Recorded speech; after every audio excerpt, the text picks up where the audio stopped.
Students, how are you all? I hope that you are all fine.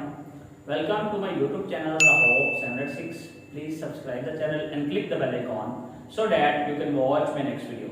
Ji students, आज के lecture के साथ Sheikh Bilal Tufail advocate आपके साथ हाजिर है। नाज़रीन, आज जो लेक्चर मैं करने जा रहा हूँ वो एमए इंग्लिश के पार्ट 2 सिलेबस का एक मॉडर्न प्ले है, मॉडर्न ड्रामा है, जिसमें मैं आज वीडियो करने जा रहा हूँ the life of Galileo by Bertolt Brecht. ठीक है, कुछ इसको ब्रैकेट बोलते हैं, कुछ ब्रैकेट बोलते हैं। तो इस पे मॉडर्न प्ले पे आज वीडियो करेंगे। इसके हम जो है इसके कैरेक्टर देखेंगे सबसे पहले, फिर किस जेनरा में लिखा गया, राइटर की हिस्ट्री, इंट्रोडक्शन, बायोग्राफी, फिर इसके साथ हम इसका जो की फैक्ट्स हैं वो देखेंगे। ये एपिक थिएटर है। एपिक थिएटर क्या होता है ये मैं आपसे डिस्कस करूंगा इसको थोड़ा सा। फिर इसके हम इंपॉर्टेंट थीम्स देखेंगे स्टूडेंट्स, और इसने किस बारे में लिखा है ये प्ले, और बर्टोल्ड ब्रैकेट ने क्या बताने की कोशिश की है। हम वन बाय वन जो है वो ये सारा कुछ आज देखेंगे। तो मेरे साथ स्टूडेंट्स बने रहिए ताकि मेरी जो वीडियो है वो आप पूरी शुरू से लेकर एंड तक देखें, ताकि मेरे हर आने वाली वीडियो आप तक पहुंच सके, और मेरे चैनल को सब्सक्राइब कर दें। जी स्टूडेंट्स, आगे बढ़ते हैं, लेक्चर का आगाज करते हैं। सबसे पहले start from the writer Bertolt Brecht. He was born in 1898 and died in 1956. He was a poet, playwright and a theatre director. इसके बाद स्टूडेंट्स की फैक्ट्स देखते हैं इसके important. It was published in 1940 और 1943। ठीक है, सेटिंग है इसकी रेनेसांस इटली में, इसको रोम में, वेनिस में और फ्लोरेंस में लिखा गया। जेनरा इसका प्ले है, और एंटागोनिस्ट इसका जो रोमन कैथोलिक चर्च है, चूंकि it was a tussle between Roman Catholic church and religion and science. Basically tussle है साइंस और रिलीजन की। अच्छा जी स्टूडेंट्स, इसको हम बकायदा आगाज करते हैं। इसका ये मैं वन बाय वन इसके जो मैंने पोर्शन बनाए हुए हैं स्टूडेंट्स, इसको हम डिस्कस करेंगे। सबसे पहले लाइफ ऑफ गैलीलियो। चूंकि आपको पता है कि गैलीलियो जो है वो बहुत बड़ा साइंटिस्ट था, जिसने टेलीस्कोप जो है वो डिस्कवर की और कोपरनिकस की थ्योरी को लेकर आगे बढ़ा। इससे पहले स्टूडेंट्स में हम बात करते हैं कि एपिक थिएटर, ये जो मैंने यहाँ पे लिखा हुआ है, what is epic theatre? Epic theatre क्या होता है? It was early to mid 20th century. जो अर्ली है पीरियड वो 1900 टू 1934 का है, और 1934 से ऑनवर्ड जो 54-60 तक वो मिड 20th सेंचुरी है। तो क्या करना चाहता था बेसिकली ब्रैकेट ने, ये क्या किया ऐसा, ये मैंने यहाँ पे कोटेशन मार्क करके यहाँ पे लिखा है, और उसने किस जो चेन थी वो क्या तोड़ी उसने। ब्रैकेट वांटेड टू ब्रेक, क्या चाहता था? Wanted to break the concept of realistic acting method which was given by the Stanislavski. इसने एक मेथड दिया हुआ था, उसको इसने ब्रेक किया। अब इसने जब इसको ब्रेक किया तो वो क्या करना चाहता है? He used theatre as a tool for social change.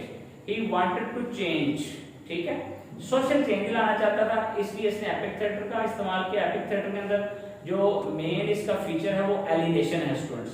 Alienation क्या होता है कि आप जो है वो ऑडियंस से सब कुछ छुपा के सारा जो सेंटर है मरकूज, नुक्ता है मरकूज है, वो सारे का सारा जो है एक कैरेक्टर पे रखते हैं, उस पे बिल्ड करते हैं और एलिनेशन में दिखाते हैं।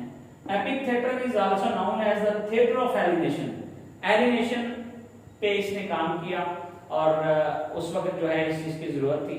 फिर इसके बाद एपिक के बाद जो 20th सेंचुरी में ऑब्जर्व थिएटर है, जिसपे वेडिंग ऑफ गॉडो भी लिखा गया, वो इसके बाद हम करेंगे इंशाल्लाह। तो एपिक थिएटर पे इंशाल्लाह मैं एक अलग से वीडियो प्रॉपर पूरी बनाऊंगा इस फिलॉसफी पे, जिसको हम जो है ब्रैकेट फिलॉसफी भी बोलते हैं एपिक थिएटर पे, तो वो हम इसके बाद करेंगे। इसके बाद आपको मैं एक इंपॉर्टेंट चीज स्टूडेंट समझाता हूँ। इस इंपॉर्टेंट चीज को आपने समझना है, इसको मैं आपको बाद में बताता हूँ गैलीलियो ने इसके बारे में क्या कहा। ये इंपॉर्टेंट स्टूडेंट्स चीज है जिसको मैं चाहता हूँ कि आप सारे समझ लें। ये क्या है स्टूडेंट्स? अच्छा, ये देखें, टॉलमिक सिस्टम मॉडल है। अब टॉलमिक सिस्टम मॉडल, जिसको जियोसेंट्रिक कहा जाता है, ये जो कॉन्सेप्ट था स्टूडेंट्स के उस वक्त के चर्च के लोगों का था। बेसिकली रेनेसांस उसके बाद जब आहिस्ता आहिस्ता चेंज आना शुरू हुआ तो जो चर्च थे, चर्च के लोग थे, रिलीजियस पीपल थे, उन्होंने 2000 साल तक ये सच छुपा के रखा वहां के लोगों से कि वो सच क्या था कि जो जमीन है उसके गिर्द ही, ये जमीन है उसके गिर्द जितने भी सितारे हैं, सूरज है, चांद है, वो सारे घूमते हैं। ठीक है, अब इसको जो तोड़ा, इसको जिसने ब्रेक किया वो किसने किया? ब्रेशेट ने किया थ्रू कोपरनिकस थ्योरी। अब उस वक्त पे स्टूडेंट्स कोपरनिकस का जो भी नाम लेता था, और कहा जाता है कि उस वक्त कोपरनिकस का एक दफा किसी ने नाम ले लिया था तो उसको जिंदा जला दिया गया था, क्योंकि they won't be able to accept change, change accept नहीं करना चाहते थे। इसके बाद कोपरनिकल सिस्टम मॉडल है जिसको सोलोसेंट्रिक या हेलिसेंट्रिसिज्म भी कहा जाता है। अब इसके नजदीक जो है सूरज जो है वो सेंटर है और तमाम प्लैनेट्स जो हैं वो इसके गिर्द चक्कर लगाते हैं। इसी के थ्रू हमें ये बात पता चली उसके बाद के लोगों को, और दूसरे साइंटिस्ट की राह हमवार हुई, इसने टेलीस्कोप जब इजाद की तो उसके थ्रू हमें पता चला कि सूरज के गिर्द जितने भी हैं वो सारे सितारे घूमते हैं, ना कि जमीन के गिर्द। तो इसकी एक यहाँ पे मैंने कोटेशन की गैलीलियो की मार्क की है। Mathematics, basically he was a mathematician. Mathematics is the language in which, उसके नजदीक वो एक लैंग्वेज थी in which God has written the universe, God has written the universe, कि उसने उसके अकॉर्डिंग लिखी। अब स्टूडेंट्स जरा कैरेक्टर पे बात करते हैं, फिर हम स्टोरी पे बात करेंगे। जो इसकी मेन स्टोरी है, इसकी समरी है और थीम है, एंड पे हम उस पे बात करेंगे। वन बाय वन हम जो है सबसे पहले कैरेक्टर्स को देखते हैं। There are approximately 6 to 7 major character in the play as well. Galileo Galilei है सबसे पहले students, he is the protagonist of the play and he claims that, वो क्या क्लेम करता था? Earth and the other planets revolve around the sun, के सूरज के गिर्द जो है वो घूमते हैं। व्हाइल क्रिश्चियन बाइबल, जो क्रिश्चियन था वो बिलीव क्या था? was that everything including the sun and the moon revolved around the earth, कि वो तमाम चीजें अर्थ के रिवॉल्व घूमती हैं। किसके according? According to religion, according to church, according to at that time Bible. Second हमारे पास कैरेक्टर है Sagredo. He was a friend of Galileo, he was a bosom friend of Galileo। Andrea Sarti है जी, ये छोटा बच्चा था, and he was a pupil apprentice, sweet apprentice of Galileo, and he was a son of Mrs. Sarthi, and Mrs. Sarthi was a housekeeper of Galileo and the mother of Andrea। इसके बाद हमारे पास students character है, character number 5 पे लॉडविगो मैर्सी। लॉडविगो is a young nobleman था जिसके साथ उसकी बेटी जो वर्जीनिया थी गैलीलियो, उसका रिश्ता तय हुआ, उसकी एंगेजमेंट हुई। लेकिन लेटर ऑन जब उनको ये पता चला कि इसने चर्च के अगेंस्ट जो रिवोल्ट कर दी है तो इसको जो है इसका रिश्ता जो है तोड़ दिया गया। वर्जीनिया जो थी गैलीलियो की बेटी थी। अब जो लिटिल मैन का एक छोटा सा किरदार है, ये कोसिमो का है, वो उस पे हम डिस्कस बाद में करेंगे। ये हमारे पास टोटल किरदार आ गया स्टूडेंट्स। अब हम बात करते हैं इसकी जो मेन स्टोरी है, समरी है, उस पर बात करेंगे। फिर एंड पे हम थीम्स की बात करेंगे या इस पे इंपॉर्टेंट जो क्वेश्चन पेपर के लिए आने हैं फिर हम उस पर बात करेंगे। जी स्टोरी का आगाज करते हैं स्टूडेंट्स। स्टोरी में सबसे पहले मैंने जैसे आपको बताया कि जो गैलीलियो है वो एक थ्योरी पे वर्क कर रहा होता है कोपरनिकस की। उसके ऊपर उसको ये होता है कि किसी भी तरह जो है वो मैं ऐसी चीज इन्वेंट कर दूं जिससे जो है वो मेरा दुनिया में नाम हो जाए। और हमने देखा भी कि लाइफ ऑफ गैलीलियो, फिर हम जब अब आज ये लेक्चर भी कर रहे हैं तो इसी की बदौलत है। तो उस वक्त उसने क्या किया जी, गैलीलियो ने उस वक्त ही was you know he lived from hand to mouth, तो उसकी गुजर बसर बड़ी मुश्किल हो रही थी। वो अपनी बेटी के साथ रहता था और उसकी हाउसकीपर जो थी मिसेस सारथी, वो और एंड्रिया जब भी उसके घर में आता तो वो बुक्स को हाथ लगाता, क्योंकि वो बहुत ज़्यादा he was passionate about books, he was passionate about reading, तो बुक्स को हाथ लगाता। तो उसकी जो माँ होती थी मिसेस सारथी, वो कहती थी कि तुम जो है ना बुक्स को हाथ लगाओ और इस आइडिया से जो गैलीलियो बता रहा है, ठीक है, चर्च के अगेंस्ट है, तो इस आइडियाज को मेरे बच्चे को दूर रखो। तो but he was really attached to Galileo as well.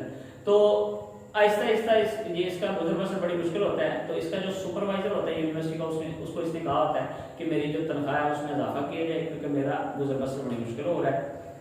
तो उधर से जब वो वापस जवाब लेके आता है, वो कहता है कि यूनिवर्सिटी जो है वो तुम्हारी तनख्वाह में इजाफा नहीं कर रही, तो लिहाजा तुम्हें जो कोई ऐसी चीज़ इन्वेंट करना पड़ेगी जिससे तुम्हारी जो है ना वो तनख्वाह में इजाफा किया जाए, तुम्हें काम करना पड़ेगा। इस चीज़ ने उसको और ज़्यादा डिटरमाइन कर दिया और वो जो है वो बहुत ज़्यादा इंकरेज हुआ, डिस्करेज उनकी वजह से, वो इनकरेज अपने को उसने किया कि मैं जो है वो कुछ काम करूँ। फिर वो और मजीद जो है कोपरनिकस की थ्योरी देख के उसको मजीद जो है वो उसके अंदर जो है वो पैशनेट हो गया, उसको सीरियस लेके। इतने में जो लॉडोविको था वो जो है वो वहाँ पे आता है और उसको ऑफर करता है, अपॉर्चुनिटी देता है कि आप जो है वो मुझे पढ़ाएं, जिसके पढ़ाने के बदले मैं आपको मुआवजा दूंगा और वो आपके जो है वो डेली वेजेस में काम आएगा। तो ये बात वो मानता इसलिए नहीं है क्योंकि उसके साथ उसका रिश्ता बेटी का तय हुआ होता है, लेकिन हाउसकीपिंग के कहने पे मिसेस आरती के वो उसकी ये बात मान लेता है। फिर इस तरह उनका गुजर बसर होता है। इधर से उसको जब ये पता चलता है कि ये चर्च के अगेंस्ट जा रहा है और उसके साथ साथ एक लॉडोविको एक उसके ऊपर रिवील करता है ट्रुथ। वो ट्रुथ क्या रिवील करता है कि उसने जो ये सारा टेलीस्कोप है ना, ये मैंने एक दूरबीन देखी है जिससे दूर की चीजें करीब नजर आती हैं और करीब की चीजें दूर नजर आती हैं। तो जो गैलीलियो होता है वो ये बात समझ जाता है कि ये कोपरनिकस की जो टेलीस्कोप है उसके बारे में बात कर रहा है, तो वो जो है उस पर मजीद वर्क करना शुरू कर देता है। एक दिन क्या होता है कि वो अपने वर्क करने में कामयाब हो जाता है, तो सेग्रेटो जो उसका दोस्त होता है उसको बुलाता है, उसको बुला के कहता है, उसको दिखाता है चांद को।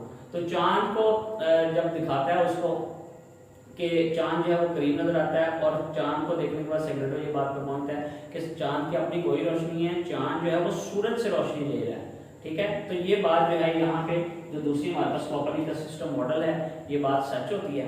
तो इस वक्त जो है वो चूंकि चर्च जो है वो कभी भी ये चाह रहा होता कि हमारी जो वक़्त है वो खत्म हो जाए, तो उस वक्त क्या होता है उसको जो है ना उस वक्त के जो प्रीस्ट होते हैं, जो पोप होता है उसको बुलाते हैं, उसको कहते हैं फ्लोरेंस में जब वो रहने जाते हैं तो फ्लोरेंस के एक पैलेस में उसको बुलाया जाता है जहाँ पे कोसेमो एंड्रिया की तरह का एक बच्चा होता है, एंड्रियस के साथ होता है, वो उसकी बात सुनता है और वो कहता है कि तुम अगर इसी बात पर डटे रहे तो हम तुम्हें मार देंगे या तुम अपनी जो है थ्योरी इसको बंद कर दो। तो वो उनकी बात ये मान लेता है। यहाँ पे लोग उसको ये भी कहते हैं कि he was a coward person, कि उसने उनकी बात मान ली, वो कावर्ड नहीं था। अगर वो ऐसा ना करता तो ये जो उसने सारी बाद में बैठ के रिसर्च की, जो रिसर्च आज हम पढ़ते हैं या हम तक पहुंच रही है लाइफ ऑफ गैलीलियो की, वो उसकी इसी बात का नतीजा है कि वो घर में बैठ गया और घर में बैठ के उसने उसको घर में नजरबंद कर दिया गया चर्च की तरफ से और उसने बैठ के वहां पे अपनी सारी थ्योरी कंप्लीट की। उसके बाद क्या होता है कि फ्लोरेंस में एक तो चर्च की वजह से इसको प्रॉब्लम होती है, दूसरा उस वक्त वहां पे एक प्लेग आ जाती है जहाँ पे उनका रहना बड़ा मुश्किल होता है। तो जो हाउसकीपर होती है वो कहती है कि हम जो है यहाँ से छोड़ के सारा कुछ चले जाते हैं, तो वो कहते हैं कि नहीं मैं नहीं जाना चाहता। वो फिर एंड्रिया को और अपनी बेटी वर्जीनिया को वहां से भेज देता है फॉर द टाइम बिंग, और वो हाउसकीपर जो होती है वो बड़ी लॉयल होती है उसके साथ, वो कहती है मैं आपके साथ रहूंगी सॉरी स्टूडेंट्स, तो मैं आपके साथ रह के जो है वो इस बात पे पूरा वर्क करूंगी कि जो है ना मैं आपका ख्याल रखूंगी, आप अपना काम करें। तो इस तरह जो है वो एक जो टेलीस्कोप है वो दुनिया को देने में कामयाब हो जाता है गैलीलियो, जिससे जो है वो क्रिश्चियंस जो हैं उनका आहिस्ता आहिस्ता बिलीफ जो है लोग उन पे चर्च पे कम करना शुरू कर देते हैं और वो चेंज आ जाता है लोगों के अंदर कि भाई जो इसने थ्योरी बनाई है और कोपरनिकस की मदद से और ये जो टेलीस्कोप इन्वेंट हुई है इससे वाकई ये बात मानने पर मजबूर हैं कि सूरज के गिर्द जमीन घूमती है और बाकी सितारे घूमते हैं, ना कि जमीन के गिर्द सारे बाकी सूरज चांद और दीगर सितारे घूमते हैं।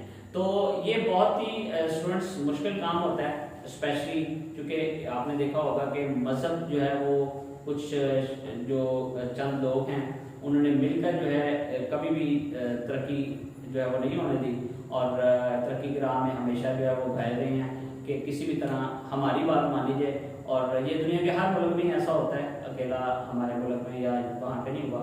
आप ये यूरोप का हाल देख रहे हैं, आपको मैं यूरोप का ही हाल बता रहा हूँ। तो आहिस्ता आहिस्ता फिर लोगों ने साइंस को माना और आज देखें साइंस ने कितनी तरक्की की। उसके बाद टेलीस्कोप के बाद जितनी इन्वेंशन हुई हैं तो उसके रास्ते से गैलीलियो के थ्रू वो बात हम तक पहुंची और वो आगे बढ़ी। तो ये लाइफ ऑफ गैलीलियो का टोटल सम एंड सब्सटेंस है स्टूडेंट्स। ये लाइफ ऑफ गैलीलियो है जो मैंने आपसे डिस्कस किया है। अगर आपके पास कोई क्वेश्चन है तो आप पूछ सकते हैं। अब उसके साथ स्टूडेंट्स इसके जो इंपॉर्टेंट थीम्स हैं उस पर बात करते हैं। इसके थीम्स में पेरेंटहुड का थीम है। पेरेंटहुड का थीम जो है स्टूडेंट्स वो किस तरह है, यहाँ स्टूडेंट एक वर्ड मिट गया है इसको मैं दोबारा लिख देता हूँ, एपिक एलिसेंट्रिसिज्म। अच्छा जी, थीम्स है पेरेंटहुड का। क्योंकि पेरेंटहुड का थीम में आप देखें कि जैसे सारथी वो अपने बेटे से कितना प्यार करती है, जो गैलीलियो वो अपनी बेटी से कितना प्यार करता है। देखिए पेरेंटहुड का थीम है। करप्शन है, चर्च की करप्शन है कितनी ज्यादा है, ये सबने हमने देखी। रिलीजन है, क्योंकि basically the tussle between religion and science, इसको मैं रिलीजन के साथ साइंस का वर्ड भी लगाऊंगा वर्सेस साइंस, क्योंकि साइंस के रास्ते में हमेशा से रुकावटें रही हैं और रिलीजन ने ही जो है वो डिफरेंट तरीकों से उसके राह में रुकावटें डालने की कोशिश की। ट्रूथ वर्सेस फियर है कि सच जो है वो इसका यही होता है प्ले का कि सच सच है। सच जो है ना वो पंजाबी में कहते हैं अंदर होवे सच ते बाहर खलो के नच, कि जो सच है वो कभी भी छुपता नहीं है और रिवील होकर रहता है। गैलीलियो के थ्रू हमें ये बात पता चल गई। फिर वर्सेस फियर, और खौफ जरूर था लेकिन उसने उस खौफ को जो है वो पॉजिटिव लेके अपना काम कंप्लीट किया। इसके बाद मार्टिरडम है कि किसी का कोई भी इसके दौरान जो है वो खून हो जाए, या इसके दौरान आप ये कह सकते हैं कि शहीद हो गया कोई, ठीक है। तो मार्टिरडम का थीम हर वक्त जो है वो लोग जो इस तरह के लोग हैं वो बिल्कुल तैयार रहते हैं। तो स्टूडेंट्स ये टोटल सम एंड सब्सटेंस था इस प्ले का, तो इसका ये थीम भी था। और एक क्वेश्चन एमए के पार्ट 2 के पेपर में पंजाब यूनिवर्सिटी सरगोदा और जीसी के में आता है कि what is the difference between epic theatre and absurd theatre. इस पे मैं एक अलग से वीडियो बनाऊंगा, क्योंकि एक ये लॉन्ग जो है वो डिबेट है। एपिक थिएटर को अलग से भी मैंने वीडियो बनानी है, उस पर बात करेंगे। फिर हम अब्सर्व थिएटर पे अलग बनाऊंगा, फिर दोनों के कंबाइन पे बनाएंगे, ठीक है जी। अगर आपका कोई क्वेश्चन है तो आप एंड पे पूछ सकते हैं। Thank you very much.